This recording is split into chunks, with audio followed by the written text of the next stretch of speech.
አልበላም መርዝ አለበት። አሽት ሄዱ ነው። ምን ነው? ምን ተፈጠረ አይደል? ብዙ ያልጠበኳቸው ነገሮች ተፈጥሯል። ውጣ በቃ። ምን ተፈጣለ? በቃ ሸሊ ወደ ራስሽ ተመለሽ። ለሊ እንደዚህ ያታርኪኛል። ገታት ሄዷል። መድኃኒቱ መውሰድ አለባት። ሰላም ጤና ይስጥልኝ ውድ አድማጭ ተመልካቾቼ፣ በዓለም ዙሪያ ያላችሁ የቻናል ቤተሰቦች፣ በቅድሚያ ለዚህ ቻናል አዲስ ከሆናችሁ ቻናሉን ሰብስክራይብ፣ ቪዲዮ ላይክ፣ ሼር እያደረጋችሁ ቤተሰብ ሆኑ። ለመላው የክርስትና እምነት ተከታዮች እንኳን ለብርሃነ ጥምቀቱ በሰላም አደረሳችሁ እያልኩኝ ዛሬም በተለመደው ሰዓት የአደይን ድራማ አዲሱን ክፍልና አስገራሚና አስተማሪ ትዕይንት ይዘን መጥተናል። አደይና ቤዛ ተያይዘዋል። ዶክተሩ በመሃል ደንግጧል። አሁን ላይ ለሌሊ መድኃኒቷ አደይ መታላታለች። እውነታው ሊገለጥ ነው። አደይ እንግዲህ ዛሬ ላይ ለምን እዚህ ሆስፒታል ተገኘች ስትልም በተቀመጠችበት ስለሌሊ ሁኔታ ልትጠይቀው በሄደችበት ዶክተሩን በተቀመጠችበት ቢሮ በር ከፍታ የገባችው ቤዛ በእርግጥ እሷንም ስታያት ደንግጣ ነበር። ባቡሬም ቢሆን ተጠራጥሯል። ዛሬ ላይ ቀድሞም ቢሆን ከአደይ በፊት እጅሽ ይኖርበት ይሆን ብሎ ሲያስገድዳት በፍጹም ስትልም ተከራክራው ነበር። አይ ያለ ነገርማ እንዲህ ዝም አላልሽም እያላትም አድምጠን ነበር። ነገር ግን እሱ መጫጫውን እዛ ውስጥ አልፈለገውም እና ወደ ቢሮ እንድትገባ ደረጃውን ወጥታ ፈቅዶላታል ማለት ነው።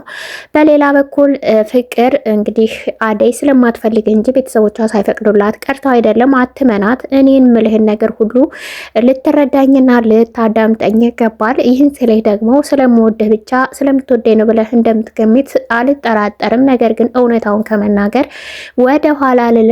አደይ ልትጠቀም እንጂ እብህ እንጂ በፍጹም አንተን አታፈቅርም ስትል ተስፋ አስቆራጭ ሀሳብ ለመስጠት እየሞከረች ነው። ነገር ግን ዴቭ ደግሞ ተስፋ ከዚህ በኋላ ትዕግስቴን አታስጨርሽኝ፣ ምንም አይመለከትሽም በማለት ሲናደድባትና ሲቆጣት እንግዲህ ተመልክተናል። ዴቭ እንግዲህ በአደይ ቤተሰቦች በጣም ተናዷል። ለምን እንዳልተቀበሉት ነገሮቹ ተሳኩልኝ ስል እንቅፋቶች የበዙብኝ ሲልም እንግዲህ ለወዳጆቹ ሲናገር አድምጠናል ማለት ነው። ትዬም ብትሆን ስታበረታውና ነገሮቹን ደግሞ አሁን ላይ ልትገነዘባት ልትረዳት ይገባል። ስለአንተ ነገር ብቻ ትኩረት ሰጥተህ ልትጠይቃትም ልታወራትም አይገባም። አሁን ላይ ለሊ ያለችበትም ሁኔታ ለአደይ ከባድ ነው ስትልም ነግረዋለች። ያው እንግዲህ እሱም እሺ እረዳታለሁ እረጋጋለሁ በሚል እንግዲህ ራሱን በርታ እያደረገ ነው ማለት ነው። አደይ ትተወኛለች ወይ የሚልም ስጋት ስላለበት ነው። በእርግጥ አደይ አሁን ምንም አይነት ውሳኔ አልወሰነችም፣ ደግሞም አልወሰንኩም ገና ብለዋለች። እናቷ አለመቀበሉ ነው ለሷ ትልቅ ነገር እንጂ ከአባቷ እንግዲህ ከታገተችበት ጫካ ሩጣ አምልጣ መምጣቷ በጣም ለሷ ትልቅ ድል ነው። ነገር ግን የእናቷ ደግሞ ዴቭን አለመቀበል ምክንያቱን አላወቀችም። በእርግጥ እናት ለነሱ ስትል ነው እንግዲህ ነገሩን ያደፈረሰችው እህቷ ስለሆነች ማለት ነው። ዛሬ ላይ ቤዛ ተንኮሏ ተገልጧል። እሷ ግን ለመከራከር እየሞከረች ነው። ነገር ግን አደይ ዶክተሩንም ቢሆን ሁለታቸው አንድ አይነት ተልእኮ ነው እንዲህ ያላችሁ ስትልም አስደንግጠዋለች። ከእሷ የማትጠብቀውን ቃል ስለሰማ እንዴት ሲልም ጠይቋታል። ነፍሰ ገዳይ ናት። ከዚህ በፊት በሰው ህይወት ላይ ስትጫወት ነበር። አሁን ታዲያ ለሊ እንዴት ነው እንግዲህ ጥላቷና ገዳይዋ ካጠገቧ ያለች ልድን የምችለው በማለትም እንግዲህ እሱን የሚያስደምምና የሚያስደነግጥ ቃልም ተናግራለች። ዶክተሩም አይኑ ፈጧል ቤዛ ላይ። ቤዛ ምንም መልስ አታደንግጣና እንዲሁም በትኩረትና በፍርሃት ስትመለከት አይተናታል። አደይ ግን እውነታውን ከመናገር ወደ ኋላ አላለችም። ምክንያቱም ለሊ ናት ጓደኛዋ።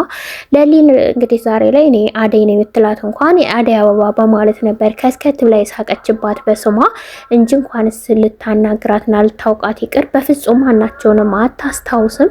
ሩታን በመልክ ሳይሆን በስሟ ብቻ ነው የምታስታውሰው። እንግዲህ የፍቅርን ደግሞ እናቴ ስትል ፍቅርን የቀድሞ የቤተሰቦቿ አገልጋይ ሰራተኛዋን ብርቄ ስትል ነው የምጠራቸው። እንግዲህ ካፏ የማይለየው ደግሞ ለሊ እንግዲህ ባቡሬ በፍጹም ልታየው አትፈልግም። ኤላ ነው እንግዲህ ኤላ ደግሞ አሁን ላይ ስሙ አለ ከአእምሮዋ ውስጥ እንግዲህ አይጠፋም። ህይወቷን ሙሉ ደስተኛ የሚያደርጋት ከሱ ጋር ስትሆን ደስታ እንዲሰማት ብቻ አስተዳደጋቸውን ብዙ ነገሮችን ትውስታዎችን እያወራች ዶክተሩን እንግዲህ ሄዳ የምትጠመጠምበት እሱም ያው ዞሮ ካለችበት ችግርና የጤና እክል በመረዳት ሄዳ ስታቅፈው ታገባኛይነት ጥያቄ ስጠይቀው ካለሱ ወደዚህም ወደዛ መሄድ እንደማትፈልግ ሁሉ ስጠይቀው እሱ ሁሉንም በትትና እያወራትና መድኃኒትም እንድትወስድ እያግባባትም ተመልክተናል። ባቡሬ ግን ትዕግስቱ አልቋል። ነገር ግን ደግሞ ምንም ማድረግ እንደማይችል ስለገባው ብቻ ዶክተሩ በሚለው ነገር ልትረዳት ይገባል። ሁሉንም ነገር ቀስ በቀስ ይስተካከላል እያለ ነው እንግዲህ። ኦቨር ስትረስ ነው ከአቅም በላይ ጭንቀትና ሀሳብ ነው ብሎ ነው ያሰበው እንጂ የተሳሳተ መድኃኒት ተሰጥቷት ለሊ በዚህ ሁኔታ ጤናዋ እንደታወቀና የመርሳት ባህሪ እንደመጣ እንደተፈጠረባት ዶክተሩ ራሱ ትኩረት ሰጥቶ አላወቀውም። መድኃኒቶችም ቸክ ቢያደርግም ቀድማ ስለቀየረቻቸው በፌክ መድኃኒት እንግዲህ ምን ነገሮቹን ደህና ናቸው ብሎ ነው ያሰበው። መድኃኒቱንም ቢሆን ሲፈትሽ ትኩረት ሰጥቶ ያየ አይመስለንም ዶክተሩ። አንዳንድ ጊዜ ያው እንግዲህ እውነተኛው ህይወት ላይም ስንመጣ ትኩረት አለመስጠት፣ ነገሮችን በቸልተኝነት መመልከት ብዙ ዋጋ እንደሚያስከፍል ነው ያየ ነው። ምክንያቱም አሁን እሱ እንደ ጤና ባለሙያ እንደመሆኑ ኦሪጂናሎቹን ፌኮቹን መድኃኒቶቹን ቸክ ማድረግ ነበረበት። ነገር ግን እሱ ጀስት ፓክድ የሆነ መድኃኒት አምጥታ ሰጠችው። እውነታውን በቃ ሁሉም አሉ ትክክል ናቸው ብሎ ነው ያሰበ እንጂ እያንዳንዱን ነገር ምንድን ነው ብሎ አልፈተሽም፣ ፍተሽ አላደረገም። ለዛም ነው እንግዲህ ቤዛ ነገሩ እንዳደረገችው ቀድሞ ያላወቀው ይህን ያህል ሰዓት የዘገየው ማለት ነው።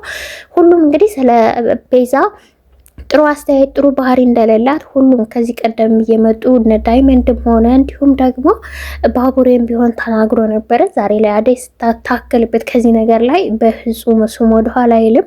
አስደንግጧታልም፣ ስራዋንም ሰርታለች። እንግዲህ ያ መድኃኒት ተላልፎ ለገጀራውም ሊሰጠው እንደሆነ በዳኒ በቤዛ ወንድም በኩል በስልክ ሲለዋወጡ አይተናል። ሌሎቹ ወንጀል ፈጻሚዎቹ ጋር ማለት ነው። እንግዲህ ለሊን ማሳልፎ እንደሚሰጠው ቀላል እንደሆነ ሁሉም ነገር ሲነግረው ነበረ። በእርግጥ ከዚህ በኋላ ለሊ በፍጹም ነገሮቹን አደይም አሁን ላይ ሁሉ ነገር ስለምሰማ ምናልባት ያን ሰው ልትጠራጠረው ትችላለች። ሾልኮ ማምልጦ ወጥቷል። እንግዲህ ምግብ ብላ እንኳን ሲባል ልትመርዙኝ በማለት ነበር እንግዲህ ሀሳብ ሰጥ የነበረው። አደይ ያለመሳካቷን እንግዲህ ነገሩ የሄደችበት ሁሉ እንዳልተሳካላት ሁሉም ተናግራለች። እንግዲህ ቀድሞ ለሚወዳትና የሚያፈቅራትም የነበረው ለንጉስም ነግረው ነበር፣ ለኪንጎ ማለት ነው። አሁን ላይ ደግሞ ላሹም ነግረዋለች። ብቻ ከባድ ነገር ነው የተፈጠረባቸው። በእሱ አሁን ላይ እናቷም ቢሆን ደህና ናት። አጎትየው ይቅርታ ሌላት መጥቷል፣ ገፍትሮ በጣላት ምክንያት ማለት ነው። አደይ ወደ ገጠር ተመልሳ ከዚህ በኋላ አትሄድም። ከእናቷ ጋር በሰላም እንደገባች በስልክ አውርታ ጨርሳለች። ግን ከዛ ህይወት መውጣቷ በጣም ደስ ብሎናል። አባትየው ከዚህ በኋላ እንደማይከታተላትም ሰምተናል ማለት ነው። ያ ደግሞ እንግዲህ ለእህቷ ይቅርታ መጠየቅ አለብኝ፣ ንጉሶቹን ቅጣታቸውን ልቀበል ልሄድ ነው ብሎም ሲሰናበታትም አይተን ነበረ፣ ወደ ገጠር አካባቢ ማለት ነው። ታዲያ አሁን ላይ አደይ አምልጣ መታም እንኳን ከባድ ብዙ ጭንቀቶችን ይዤ መጥቼ ላካፍላት የነበረው ጓደኛዬ አይደለም ሀሳቤን ስሜን እንኳን አታስታውሰውም ስትል አንጀት የሚበላ ቃልም ስትናገር ነበር። እንግዲህ መልካም ጓደኛ እንደሆነች እናውቃለን።